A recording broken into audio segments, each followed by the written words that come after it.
कि आप 1 से 5 तक की रैंक बहुत ही रेयर कंडीशन में आप प्राप्त कर सकते हैं, क्योंकि जिनकी तुक्का टीम लगी रही है सकता है वो जीते हैं, वही जीते। अच्छा, जो टीम कल की बनाई थी, कल क्या कैप्टन वाइस कैप्टन क्या बनाए थे मतलब? तो दोस्तों जो भी ड्रीम 11 में 1 करोड़ रुपए जीतना चाहते हैं, यहाँ पे ये भाई है, एक्सपर्ट है ड्रीम 11 पे। डेली मतलब ड्रीम 11 पे 10-10 टीम 20-20 टीम लगाते हैं।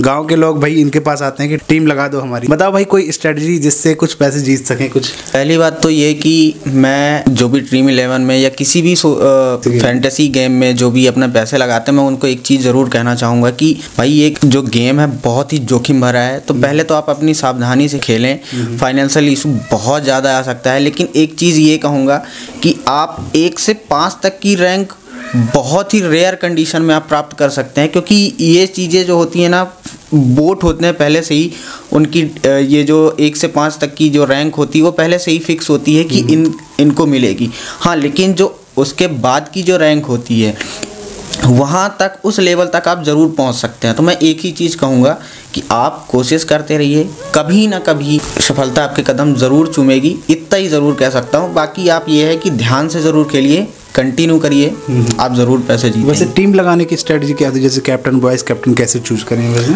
Captain vice captain according to team देखना पड़ता है। आप अगर देख रहे हैं, अगर टीम इंडिया, मैं बात करूं कि टीम इंडिया की, तो आप टीम इंडिया में ये देख रहे हैं कि अगर पहले बैटिंग कर रही है अगर टीम इंडिया, तो आज के डेट में रोहित की बात करूं तो रोहित का ऐसा हो गया कि वो अपने लिए बिल्कुल भी नहीं खेल रहे हैं, वो टोटल टीम के लिए खेल रहे हैं। वो शुरू में आते हैं, स्टार्टिंग में अपने टीम के लिए बेहतरीन स्टार्ट देकर चले जाते हैं। उनका 50+, 60+, कभी कभी ऐसा होता है कि वो खेलते रहते हैं। ठीक है, अभी आपने पिछले मैच में देखा कि उन्होंने ताबड़तोड़ बैटिंग की, स्टार्टअप दे दिया अपनी टीम को। इसके बाद रोहित और गिल आए। गिल अनफॉर्चुनेटली उनके क्रैम्प्स आ गए तो वो बाहर चले गए डगआउट से। लेकिन कोहली का ये क्लियर था कि उनका 50+ स्कोर आना ही आना है ना। एज अ वाइस कैप्टन मैंने उनको पहले से ही चूज़ करके रखा था। सेकंड ऑप्शन ये था कि आज बहुत ही बड़ा, मतलब कल का जो मैच था बहुत ही बड़ा मैच था। कल के मैच के बारे में थोड़ा बताओ ना, कैसा, मतलब समझ में है कुछ? कल के मैच की बात करूं तो कल का मैच मतलब आउटस्टैंडिंग था, मतलब बोलने लायक नहीं था। हम लोग मैचेस देख रहे थे, टीवी के सामने देख रहे थे, लाइट्स ऑफ हो जा रही थी, गोल हो जा रही थी, लाइट चली जा रही थी, हम लोग फोन चालू करके, कई लोग नाराज हो गए थे, मतलब मोबाइल छोड़ के चले गए थे कि भाई जीतने ही नहीं वाली, खत्म करो, मत देखो मैच। प्रॉब्लम ये हुआ कि जब समी आए शुरू में ही, तो हम टीम इंडिया की पहले बात करते हैं। टीम इंडिया शुरू में ही 398 रन का टारगेट दे चुकी थी न्यूजीलैंड के लिए। ठीक है, इसके बाद समी आए, बॉलिंग के लिए आए। बुमराह जो काफ़ी किफ़ायती बॉलिंग करते हैं इस बार पूरे टूर्नामेंट में, लेकिन थोड़ा सा, ज़्यादा नहीं बोलूँगा, थोड़ा सा इस बार ऐसा हुआ कि वो पिटाई हुई उनकी सेमीफाइनल के दौरान। लेकिन जैसे ही शमी आए उन्होंने अपना आते ही कारनामा दिखाया। पहले ही ओवर में विकेट ले गए, फिर अगला ओवर के लिए आए, फिर उन्होंने विकेट ले लिया। मतलब शमी के आते ही पूरा का पूरा मैच फिर से टीम इंडिया की तरफ आ गया। फिर केन विलियमसन और डेरिल मिचेल, इन दोनों ने पारी को पूरा संभाला, दबाव को, प्रेशर को झेला, और फिर वो टीम को बढ़ाते ले गए, रन स्कोर को आगे लेके गए। और एक टाइम ऐसा हो गया था कि इन दोनों को अगर आउट नहीं किया गया तो टीम इंडिया के हाथ से ये मैच टोटली निकल चुका था। लेकिन फिर से वही कारनामा हुआ, शमी फिर से आए, फिर से उन्होंने। अच्छा, जो टीम कल की बनाई थी, कल क्या कैप्टन वाइस कैप्टन क्या बनाए थे, मतलब कितनी टाइम टोटल बनाई थी लगभग?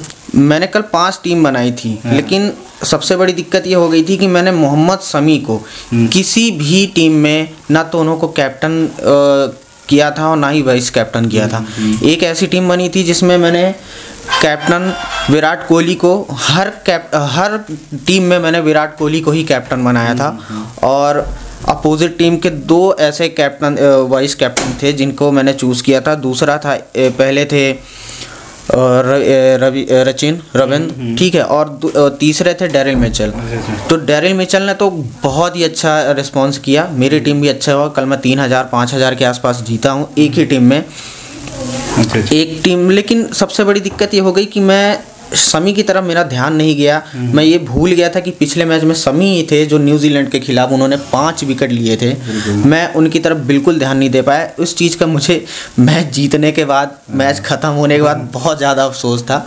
चलो कोई, लेकिन कल वही है ना, कल समझ में ही नहीं आ रहा था, टीम भी बनी थी जिन लोग की, तो सब कंफ्यूज होंगे कि जिनकी तुक्का टीम लगी रही हो सकता है वो जीते होंगे, वही जीते होंगे, है ना। अब बाकी मैं जैसे ही आपको पहले ही बताया ना, पहले मैंने 2 लाइन बताई थी कि जो बोट होते हैं, जो फ्रेंचाइजीज होते हैं, तो उनकी टीम जो होती है वो खुद अपनी टीम लगाते हैं, और जो 1 से लेकर 5 तक के जो विनर्स होते हैं वो पहले से ही फिक्स होते हैं कि इनको ही देना है, वो उनके साथ बंदे रहते होंगे या कुछ भी, मतलब ऐसा होता है। कभी ऐसा नहीं होता कि कभी नहीं जीत सकते हैं आप, कभी कभी ऐसा होता है कि जो उनके बंदे रहते हैं उनसे भी ज़्यादा प्रोजेक्टेड स्कोर भी उसका टीम का जो स्कोर होता है आपके, उससे भी आपका ज़्यादा आ सकते हैं। तो ऐसा नहीं है कि आप जीत नहीं सकते हैं, हो सकता है जीत सकते हैं, पर वो एक होता है कि रेयर कंडीशन होती है कि आप रेयर कंडीशन में ही जीत सकते हैं। बहुत ज़्यादा टफ है मतलब कुल मिला के जीतना। और बॉट्स की बात करें तो बॉट्स प्री डिफाइंड होते हैं, आपको पता नहीं चलेगा, लगेगा कि वो रियल में कोई खेल रहा है, लेकिन बॉट्स ही होते हैं ज़्यादातर, है ना। पर जीतते भी है भाई, कई लोग जीते भी, यहाँ पे हमारे आसपास लोगों ने जीता भी है पैसा, ऐसा नहीं कि जीता नहीं है।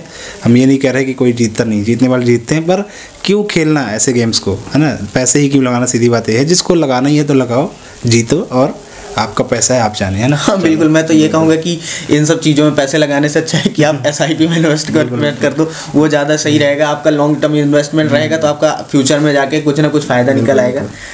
चलिए बहुत बहुत धन्यवाद, ठीक है, बधाई आपको ब्राइट फ्यूचर के लिए। Thank you.